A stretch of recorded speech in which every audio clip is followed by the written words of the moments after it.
Hello everyone, welcome to From the Star Wars Home Video Library. I'm your host Nathan P. Butler.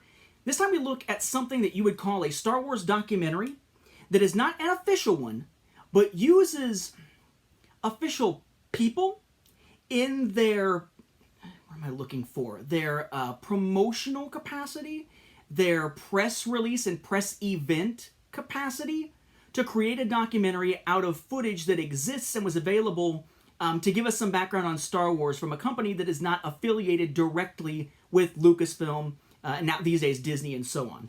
This is a DVD that I'd seen a lot online but never bothered to pick up, but only recently decided, you know what, yeah, it's probably time to pick it up and add it to the Star Wars Home Video Library. If I've got something like Thumb Wars, which I don't think I've ever shown on the show yet, if I got something like Thumb Wars, this should probably be in the collection. That is this. DVD called The Stars of Star Wars, Interviews from the Cast. Now, kind of feels like a slap-together type of cover there. I mean, it's all right, but it really definitely feels like somebody was photoshopping the hell out of it. Or Microsoft painting the no, probably Photoshop. Underneath, this DVD is neither endorsed nor authorized by 20th Century Fox or Lucasfilm Limited. Okay.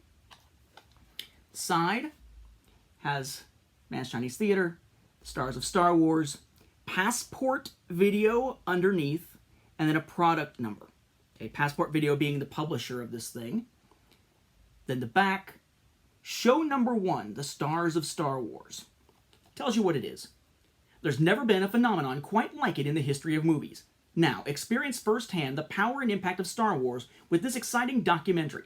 See interviews with the stars and filmmakers of both the original Star Wars series and the new prequel, The Phantom Menace. This came out in 1999, so that makes sense. Experience the thrill of Phantom's opening day and the premiere of the 1997 special edition re-release of the Star Wars series. Learn what influenced George Lucas when he created Star Wars and what effect the film has had on the world of science fiction. Travel back in time to meet the creator of special effects, then into the future to see how the worlds of Star Trek and Star Wars compare. Yes! Take the time to compare Star Trek and Star Wars in a documentary. Laugh at Mel Brooks' hilarious spoof Spaceballs, then listen in as Hollywood superstars like Sharon Stone, Gary Busey, Hugh Hefner, Magic Johnson, Jennifer Tilly, Christina Ricci, and Fran Drescher tell why they're fans and what effect the films have had on their lives. Best of all, go behind the scenes and meet George Lucas, Liam Neeson, Samuel L. Jackson, Natalie Portman, Mark Hamill, Carrie Fisher, Harrison Ford, and many more as they talk about their roles in the most successful movie series of all time. They're the stars of Star Wars. Images there from these interviews and footage and whatnot. And it says, special bonus to this DVD, show number 2, the complete interviews, which are not, it's not a show, it's a bonus feature section. Collector's bonus. Enjoy the complete, uninterrupted interviews with the stars of The Phantom Menace, including Liam Neeson, Jake Lloyd, Natalie Portman, and Samuel L. Jackson. Plus Harrison Ford, Carrie Fisher, Mark Hamill, Billy D. Williams, and George Lucas himself discuss The Empire Strikes Back and the original 1997 Star Wars.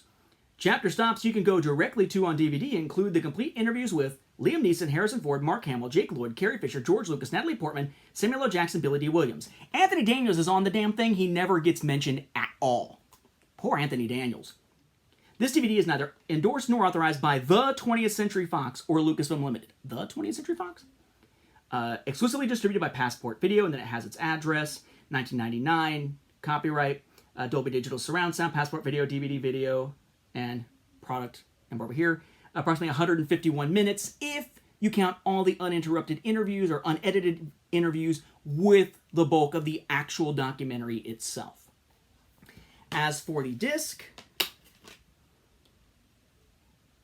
also very Photoshop looking. The Stars of Star Wars, interviews from the cast, Dolby Digital Surround Sound, Passport Video, product number, then Natalie Portman, Liam Neeson, Jake Lloyd, Samuel L. Jackson with Man's Chinese Theater behind it. No insert to speak of in this one. So what is this? So what it appears to be in watching it is there are these press interviews that are done, and they're done for promotional purposes and sort of allowed to be used by others to help promote, so that not every outlet is having to do an interview to be able to include an interview and that sort of thing. It's a lot of interviews from like the red carpet, you know, kind of everybody milling around behind. It's like, hey, George, can I ask you a question type of questions. plus some of those sit-down like press event interviews and whatnot, and then some documentary type stuff that talks about things that are relevant and sometimes kind of like, wait, what? Like Star Trek and bringing Star Trek back and how Star Wars, I guess, led to that, and then that jumping into Star Wars again. Some stuff that doesn't make a whole lot of sense in context necessarily. It goes through and it does have those interviews with people like Sharon Stone, Christina Ricci, and all these people where it's like catching them on the red carpet, like, so what does Star Wars mean to you? Kind of stuff. It goes back to like the really, really early days of the beginnings of special effects and then sort of gives some examples of that leading up to George Lucas and his innovations, which does make sense. As it says, mention Spaceballs and all. It's just kind of odd. I mean, it kind of makes sense, I guess, when you're watching it, but it does feel as though they were sort of meandering like, we don't have enough footage to fill the entire thing, and we're calling it the Stars of Star Wars. We need to fill it with some other stuff, because it's not really all the Stars of Star Wars. It has interviews with some collectors, for instance, and eventually they make the claim that the real stars of Star Wars, the true stars of Star Wars, are the fans. This is, by the way, though, the thing that when talking about Spaceballs, informed me that Scroob is Brooks backward, which somehow I never, I guess, either realized before or I just hadn't thought about before. As I mentioned back in a previous episode just recently here. But it's just an odd one. George Méliès, by the way, is the guy that they compare it to. I'm looking at my notes here. George Méliès is who they talk about when it comes to the early film special effects and whatnot. So Passport International Productions, most of the video, Passport Video is how they publish it, most of the video seems to be either stuff that was shared or stuff that they had from their own interviews and promotional stuff at the time, and they wanted to capitalize on this, so they crammed it into a documentary.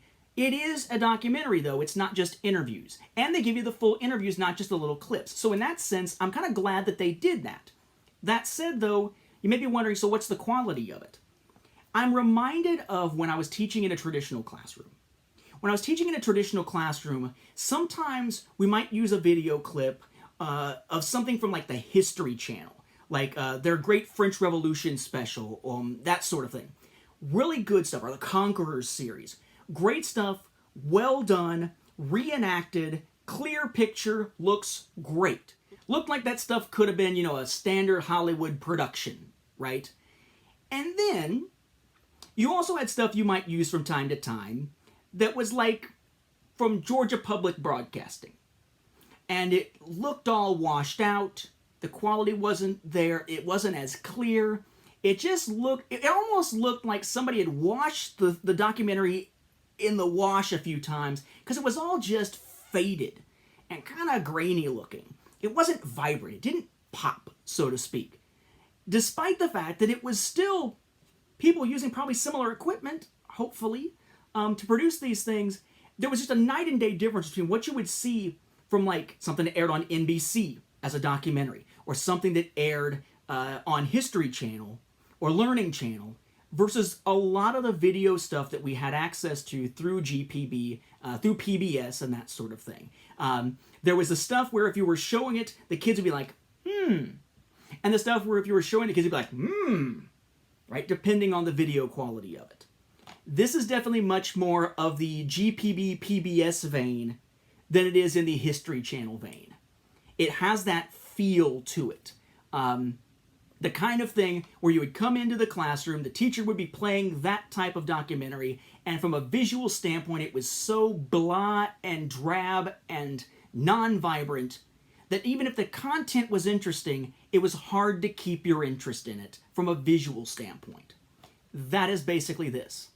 The information is interesting. The insights in the video are actually kind of cool to actually see those early interviews. I do like seeing those interviews. I think the interviews themselves are pretty interesting. The documentary itself is all right. It doesn't have a lot of new information in it, but still it's interesting to see another take on putting together a documentary about Star Wars. But man, the video quality sucks, generally speaking, overall. So buyer beware in that sense, but you can usually find these super, super cheap on places like eBay. So if you're interested in it, go ahead and check it out. It's like a little time capsule of 1999 in Star Wars and what we knew and were interested in at the time from an interview standpoint. Again, it is The Stars of Star Wars from Passport Video on DVD. Take it or leave it. With that, we'll wrap up this episode. Thank you for watching, and may the Force be with the home video viewers. And any of my students who ever had to watch through all the GPB and PBS type documentaries compared to the History Channel stuff. I applaud you for being able to do that.